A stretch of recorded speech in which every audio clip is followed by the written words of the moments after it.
Here we are. Welcome back to the show. This is the Pirate Pulse podcast. We got some good stuff for you today.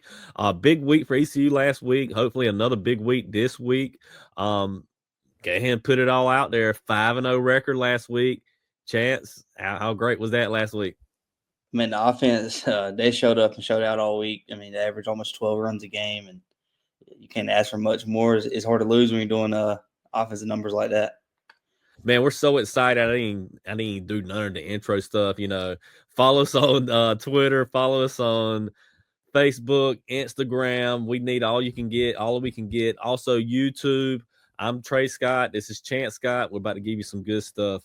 But yeah, 5-0 last week, 2-0 versus VCU, a sweep versus William Mary. But it wasn't just the wins, it was how they won. It was exciting, it was explosive, it was dominant. Chance, talk about the offense and how explosive it was. Man, ever since the very first pitch of the VCU game, you could tell this offense. They have like turned the corner from that very first game that we've seen them. The lineup's changed a lot. There's a lot of new faces in there, and they're playing, about as good as you can expect. And this offense, they're pretty dangerous right now. I don't know if I don't want to see them. We had two mercy rule victories, 63 total runs scored. That's nuts. That's a lot of runs. That's a lot of fun. So Pirate Nation really got to turn it up last week. Some key contributors at the plate. Chance, I'll let you run these off. Who was big? Who came up individually? Who were some dogs for the Pirates this past week?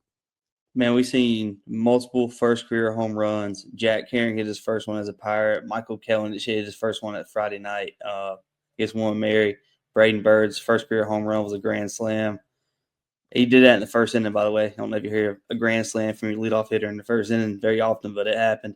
Colby Wallace had a big day on Saturday in the doubleheader, 9 total RBIs, and picked up the save in Game 3. John Collins was playing really well. Dixon Williams has really turned it on this last week. I don't know who you pitched to in this lineup here lately. What really changed? What was the difference maker? Because we're seeing an offense that couldn't get guys in that were on the base for the first 2 or 3 weeks to 63 total runs scored in a week. I don't care how many games you played. That's nuts. What really changed for the offense last week? Man, it really felt like the lineup's starting to get on earlier and more often. We've seen a lot of 2-out damage earlier in the year, and now I feel like we're getting the whole inning is back to ECU baseball. Is what we talked about early, getting back to ECU baseball, getting on base, and find a way to get them in quick, and that's what they did. I mean, the 13-run inning pretty much really did help a lot. What about the pitching staff? How big were they in this? Because it wasn't just ECU has some batting explosion during the games this past 2 or 3 weeks, but it seems like in the late innings they let other teams come back in. How big was the pitching staff in this past week? Man, we've seen multiple guys step up. Jake Hunter had a pretty big performance and shut down a still opponent in offense of ECU, and we've seen Ethan Norby still do Ethan Norby stuff. He was pitcher of the week for the second week in a row. It wasn't quite 19 strikeouts, but I mean you give up no earned runs and I think only 5 hits. You're still doing pretty well. Sean Jenkins, he's been struggling here lately. His last 2 starts haven't been well for him. He's got knocked around pretty early with 2 outs. So I still expect that kid to keep coming along, but that bullpen is so unbelievably deep with dudes like Lance Williams had a decent outing. Ethan Young, I mean 10 strikeouts in the middle of an offensive game against William Mary on Sunday when William Mary felt like they were going to come out and win that Game 3. They were super explosive.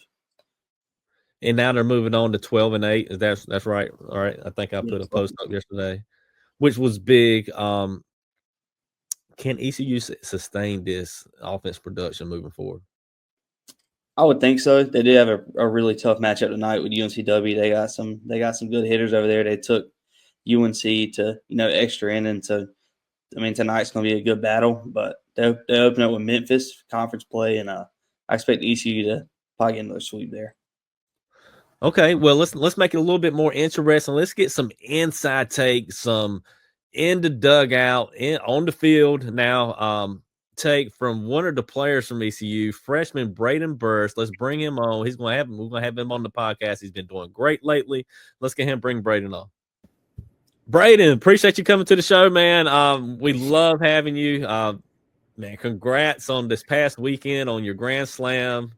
Let's get ahead and start with that. How was that? It was just a full moment of emotions, really. I mean, I knew it was coming eventually, but I mean, bases loaded in the first inning. I guess I can't ask for nothing more as sitting in the leadoff spot. So it was cool. Sitting in the leadoff spot for ECU, you're 20 minutes away growing up. Let's take a step back from the season. Let's just look at where you're at right now in life. How cool is that for you? And is it a dream come true, or do you pinch yourself sometime? How cool is it? No doubt you earned it. No doubt with your high school career. How cool is that? I mean, you might be able to imagine the community support is outrageous. I mean, there's a lot of people coming from Snow Hill just to come over there and watch games, and they all talk to me after the game. So, I mean, it's just amazing. I know that I have more than just my teammates behind me. I mean, I have a whole community over there in Snow Hill behind me. Snow Thrill, baby. Snow Thrill. Not to mention 2A state champion Braden Burress is with us here today. ECU's leadoff as of now, last couple of games. He just got a grand slam, his first career home run. Not only that, he's batting .378 for the year, which is insane for a freshman. Chance, what questions do you have for Braden? You've seen him the most. You've seen the Pirates the most as well. What questions do you got for him? Braden, you were a shortstop as a high school athlete. You're now starting in the outfield for ECU. You made multiple web gems, and just how's that transition been from the infield to the outfield? I mean, it's totally different. I mean, the ball comes off the bat just a little different out there. You might get different spins, but at the same time, I just told Coach I'd play wherever he needs me to play. So, I mean, I'm just out there trying to give 100% every day, whether it's in the infield or if it's playing left field. It doesn't really matter. Braden, what about? Go ahead, Chance. Go ahead. You good? You're in the leadoff opening day, game one start, and then there's a couple games you didn't play. Just what's your mental mindset when maybe you're not out there and you're still cheering your guys on? I mean, it's the fact of, I mean, I'm still a part of the team, whether I'm in the starting lineup or if my role is to come off the bench and maybe pinch run or play defense in the late innings. It's just the mindset of knowing that I have something to do with the team, and the team's, I mean, everybody on the team has a role, and everybody is needed to win a baseball game. 63 runs last week scored. How fun was that? And what do you think? What flipped the switch with the team? I mean, I think it's just going back to the mindset. I mean, there's just a bunch of guys who are trying to have fun. We go into practice with a lot of energy, and I think it all just transfers to the game, sticking to the plan against every pitcher. I mean, because you might have a guy that's throwing hard, and we might trying to be on time for a fastball, and the next guy just spins a lot of breaking stuff, and everybody's sticking to the plan of waiting for that. Let's talk about this bullpen. I know you're not in there, but you're a baseball dude. I've seen you pitch in high school as well. You know the game. What's working for this bullpen? What is really turning on? What's an aspect that maybe we don't know that or a player that or coach that really helps the bullpen go? I mean, I know Austin, Coach Knight. He's a great dude. He's very knowledgeable. He knows what he's talking about, and I mean, he's got his guys right where he wants them. I mean, he's got guys going in there, can throw multiple pitches for strikes, and just keeping hitters off balance is really the key. Baseball is a big momentum game.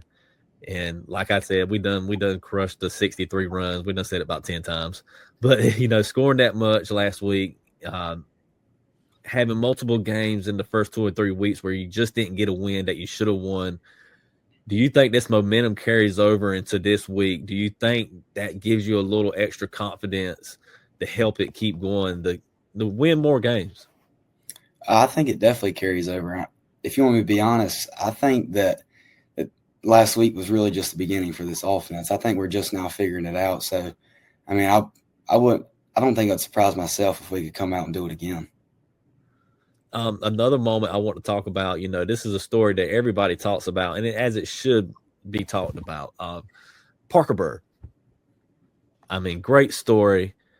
He goes out there and gets a sack RBI. That's right, Chance. Then he gets his first career hit. Knowing that's your teammate, knowing what he has gone through, knowing his story, knowing that he always keeps a smile, how much does that move over on you, as well as how is it being a teammate of Parker Burr? Moving over on me, I mean, I think it allows me to play more freely. I mean, just knowing what he's gone through and knowing that, he was once planning to come here to start at shortstop to now he's just here as he's a big dugout guy. Like, he brings a lot of energy to the game. He really makes everybody around him a better person in general, just because, the energy he brings, and he's really a down to earth guy. Okay, I got another random question. Unexpectedly, Coach Godwin got not put into the dugout. Let me rephrase that before he gets me. Unexpectedly, Coach Godwin changes and goes into the dugout after game 1 or game 2 of the first season, opening games. Was that surprising to you? What was the difference? Is he more vocal in the dugout, or is he still the same dude just trying to make something happen? Or, what's your play on that tape? I mean, it was definitely surprising to me. I mean, because ever since I was little going to the games, I mean, I always saw him out there coaching third base. But, I mean, I think he's always going to do what's best for the team. And he said that that's what he thought was best for the team, was putting Coach Palumbo at third and him standing in the dugout because, we got a lot of new guys, and he just thought that was what was going to help the team be more successful. More on Coach Godwin, with the media, he's tough on us. It's no secret. He's tough. He gives it to us, which we love. How is he with you guys? I'm pretty sure he's still tough, but how is he as a coach playing for Coach Godwin? This is your first year under him. I mean, the best way I can put it is tough love. I mean, he loves every single one of us. He's a heck of a coach. I mean, but he's going to give us all he has as long as we just give it to him in return. All right, good deal. Chance, you got any more questions before I move on to the UNCW midweek? Yeah, Braden, speaking on, Coach Godwin, I remember early in the preseason, he was giving you a sign, and I don't know if you missed it or if you weren't supposed to look down at your card yet, but he got on you. Just what's that love? Like, you're talking about your tough love, but what's he like when there's not a coach and he's just, just Cliff? I mean, he's always trying to get the best out of you, whether it's baseball or just life in general. I mean, because he wants us to grow up and, obviously be more than a baseball player. He wants us to make a difference in the world and, be able to change somebody's life one day. Good deal. All right, moving on. We got ECU versus UNCW today. Midweek matchup. UNCW's 10-10. We're going down to Fayetteville, Chance. UNCW last week was 2-2. They lost against a good NC State team, won the series versus Charlotte. Going into this series, Chance, what do you expect from this team? What do you expect from the series?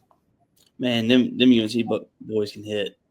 They got Tanner Thatch, a guy that really could have went anywhere in the portal last year if he chose to leave.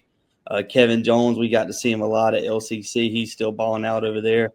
Their lineup up and down is pretty tough to hit. We're gonna need that ECU offense to keep showing out like they did last week. How excited are you for this matchup, Braden? Another in-state school. Does that even matter to you? How is the team locked in right now? How's the focus, going into this game? I mean, I think the focus is definitely there. We had a really good practice yesterday, I thought, and I mean, it's going to be fun playing against an in-state team because I feel like every in-state team you play is almost a rivalry, just because I mean everybody wants to win those in-state games a little more. But it's going to be fun, playing against some of the guys I got to play with and against in high school. So that'll be fun. That's a great point as well. We all know Blake Crawford. He's on the team. That's somebody me and Chance covered as well. But moving on to USC's competitive history against ECU's Chance. What else do you see from this game? You know, being a neutral site, what is ECU's keys to winning versus the Seahawks? Man, just pounding on that offense. We obviously know what the bullpen and pitching staff's about. We expect them to go out there and have good days, but again, they still got to throw strikes. But offenses, they come out there to score 10+ runs, which isn't easy. They do that every game. They're tough to beat, but UNCW is always pretty close. They're tough to play. They obviously want to win. Good deal. What about the pitching expectations? Do you expect the bullpen to be like you said? UNCW has some hitters. And what do you expect? Do we get 19 Ks from Norby again? Yeah, I don't know if you get that many strikeouts, but I mean, just as growing up seeing Cliff Godwin the way he coaches, you might see 7, 8, 9, 10 arms a night, just the way he likes to pass the ball around in these situations. Good deal. Let's move on to one more thing. The AAC opener, ECU versus Memphis. Braden, how excited are you to get in the conference play?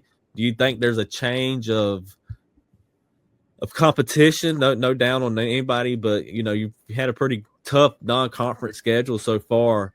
Go into conference play. Do you think your non-conference schedule has prepared you to have not just you, I'm talking about the team, to have a good run in the conference?